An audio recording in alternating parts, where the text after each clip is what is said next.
Assalamualaikum warahmatullahi wabarakatuh. Perkenalkan, nama saya Marasuki dari kelas IF4C, mata kuliah teori graf.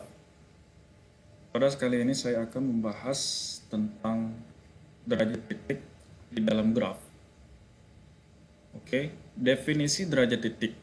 Derajat suatu titik V dalam graf dilambangkan dengan dV atau derajat titik V, menyatakan banyaknya sisi yang bersisian incident dengan titik V.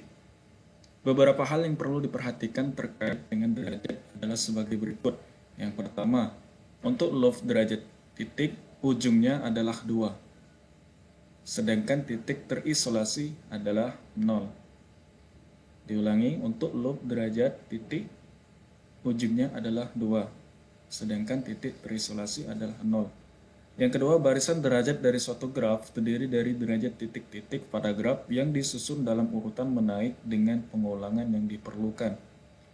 Yang ketiga, derajat graf adalah jumlah derajat semua titik dalam graf.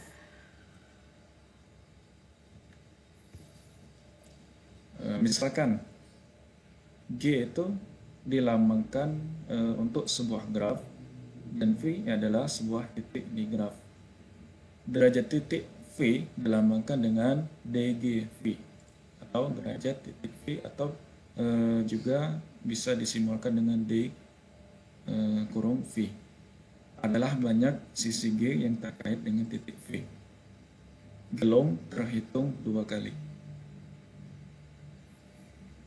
Nah, di sini berikut lambang dari minimum, derajat minimum dari sebuah graf, dan berikut adalah lambang dari derajat maksimum dari sebuah graf. Ini delta G. Next, kita kembali ke contoh soal. Ada contoh soal yang pertama.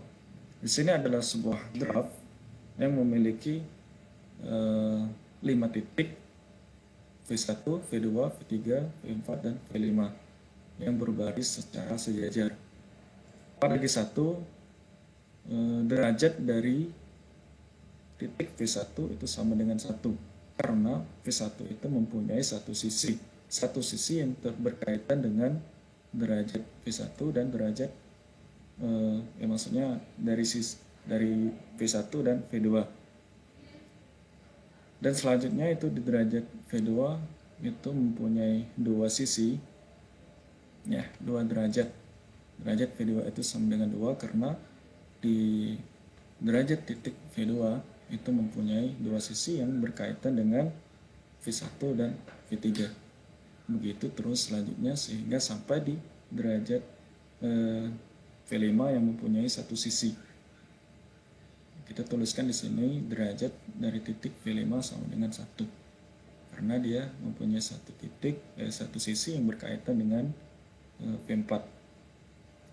Barisan derajat G1, barisan derajat G1 itu kalau diurutkan 1, 1 ya, dari derajat titik V1, derajat titik V5, sampai derajat titik V2 dan seterusnya, sehingga derajat G1 itu sama dengan 8. Fakta menunjukkan bahwa jumlah derajat semua titik dalam graf adalah 2 kali banyak sisinya. Mengapa? Hasil tersebut sering dikenal dengan istilah teorema jabat tangan. Nanti di pembahasan selanjutnya kita akan bahas tentang teorema jabat tangan. Masuk ke contoh yang kedua. Di sini kita mempunyai graf 1 atau G1 yang mempunyai 6 titik dan 9 sisi. Ya, di sini juga ada gulung ya. Gulung ini terhitung 2 kali. Nah, jadi derajat titik pada V1 itu sama dengan 2 karena dia mempunyai sisi I1 dan sisi I9. Begitupun dengan derajat titik V2 mempunyai 4 sisi karena dia mempunyai sisi I1, I6, I5, dan I2. Di derajat titik P3 kita mempunyai 3 sisi, yaitu E2, E4, dan E3. Begitu seterusnya. Nah, di sini ada derajat titik V5 mempunyai 6 ya, 6 sisi.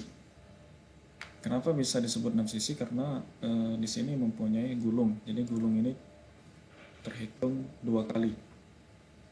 Ya, 1, 2, 3, 4. Satu gulung itu terhitung 2 kali. Jadi derajat titik V5 sama dengan 6.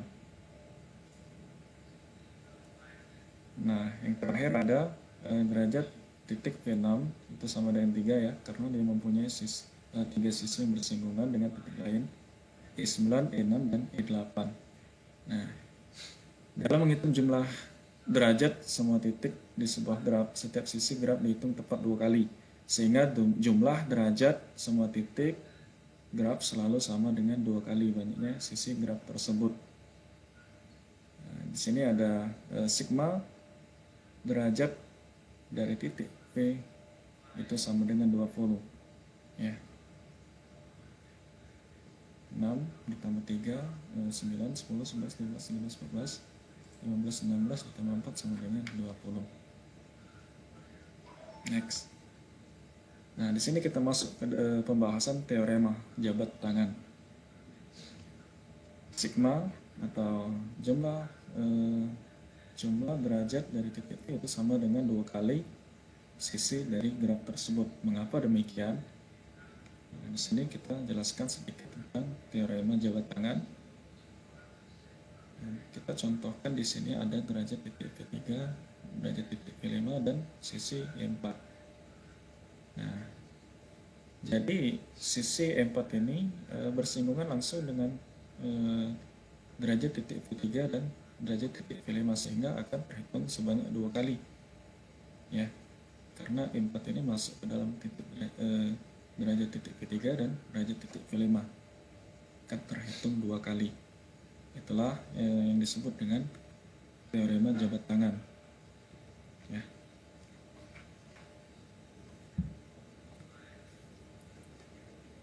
Nah, dari teorema jabat tangan ini akan menyatakan sebuah teorema banyaknya titik berderajat ganjil pada sebuah graf selalu genap.